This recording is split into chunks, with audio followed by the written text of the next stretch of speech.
right, if you're a supply chain manager, you're probably feeling the heat as we head into Q2 of 2026. You are definitely not alone. So think of this as less of a market update and more of a strategic briefing. We're going to arm you with the insights and, more importantly, the actions you need to take to handle what's coming. Okay, let's just dive right in. So here's the deal. What we're all facing right now isn't just one single problem. Nope.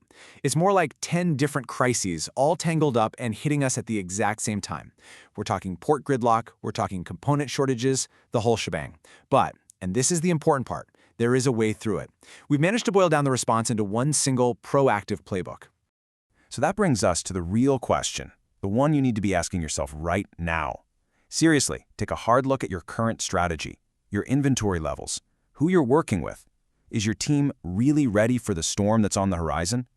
This whole explainer is designed to make sure your answer to that is a confident yes. We're calling what's happening right now the 2026 Gauntlet. And that's exactly what it is. It's this series of brutal challenges you've just got to get through. And you know what? Just reacting to problems as they pop up, well, that's a losing strategy. Being proactive is, frankly, no longer optional. You've got to picture it like a perfect storm, where all these different fronts are converging at once. You've got holiday backlogs still causing chaos, you've got massive geopolitical shifts, and all this new tech pressure. And what that really means for you is that the old way of doing things, your static quarterly plans, they're just not going to cut it anymore. The ground is literally shifting under our feet every single day. All right, let's get into our first major complication, just the physical movements of goods. This is where it gets really tangible. Right now, the main arteries of global trade, they are seriously clogged, and we've got the numbers to back it up. Now look at this. The thing that's so crazy here is the sheer scale of these delays. I mean, we are not talking about a day or two. If your vessel shows up at Port Harcourt in Nigeria, it's waiting on average for almost 35 days, a month. Over in Mozambique, it's more than 2 weeks. These aren't just delays, you guys. These are complete operational shutdowns that send ripples through every single delivery promise you've ever made. And if you want to see the pressure cooker that is Asia, look at this number, 98%. That is the current yard density at the massive port of Shekou in China. What does that mean? It means it's full, like completely, totally full. There's no more space. Your exports are just sitting there, waiting, while the costs just keep climbing. And Ningbo isn't far behind at 96%. The front doors out of China are basically blocked.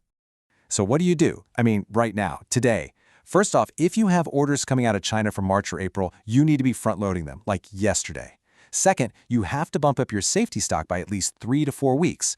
You just have to cover these insane transit times. And please stop using the same old ports just out of habit. You've got to start actively using alternates like Qingdao for China and Mombasa for East Africa. The whole point is you have to be clever and design your routes around these bottlenecks. Okay, so even if you can get your stuff moving, there's another problem. The whole act of just sourcing your components and figuring out your costs has become a total roller coaster. Let's look at the financial and material pressures that are just squeezing your bottom line. Your cost models are getting hit from both sides right now. It's kind of wild. On one side, there's a big U.S. Supreme Court decision coming that could literally wipe out major tariffs overnight. Now, that sounds great, right? But it would also cause these huge, unpredictable cost shifts that could throw everything into chaos. Then, on the other side, you've got new trade deals popping up with countries like Argentina and India. These are big opportunities, but you've got to be nimble enough to actually grab them. And then there's the component crisis. Oh boy, it is especially bad in electronics. Lead times for semiconductors have just ballooned to 22 weeks. That's almost half a year you're waiting for critical parts. And because of this massive demand for AI servers, the cost of memory, DRAM and NAND, is expected to jump by as much as 50%. This hits everything from cars to consumer gadgets. So the playbook here, it demands action every week, not every quarter. You have to be modeling your cost scenarios with those tariffs both on and off. You've got to start seriously exploring those new sourcing options in places like Argentina and Taiwan. For your most critical chips, they need to be on a weekly review cycle, period. And it's really time to sit down with engineering and get them to pre-approve substitutes for your components that are most at risk. All right, let's pull the camera back for a second and look at the big picture. The actual fundamental rules of what makes a supply chain good are changing, and it's all being driven by two massive forces, technology and some major players consolidating their power. Just look at this statistic. Let it sink in. 3 out of every 4 of your B2B buyers will straight up leave you for a competitor if they offer a better digital experience. This is a huge shift, everyone. Things like visibility and predictability, they aren't nice-to-haves anymore. They're the absolute core requirement just to keep your customers. Your operational skills are now a weapon in the sales process. So how on earth do you deliver that kind of experience? Well, the answer is AI. And I'm not talking about science fiction. I'm talking about using it in really practical ways, like automatically predicting arrival times and flagging problems before your customer even knows about them. It's about feeding real-time live data straight into your customer portals. And it's about automating your SLA monitoring so you can actually manage performance instead of just reacting to failures.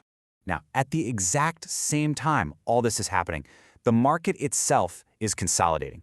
The Hapag-Lloyd buyout of Zim, that is a massive deal. It basically creates this new powerhouse that has enormous control over the most critical shipping lanes, Asia, Europe, and the Trans-Pacific. And for you, what does that mean? It means fewer major carriers to choose from, which probably means less competition on price and a really critical need for you to go back and reassess your entire contract strategy.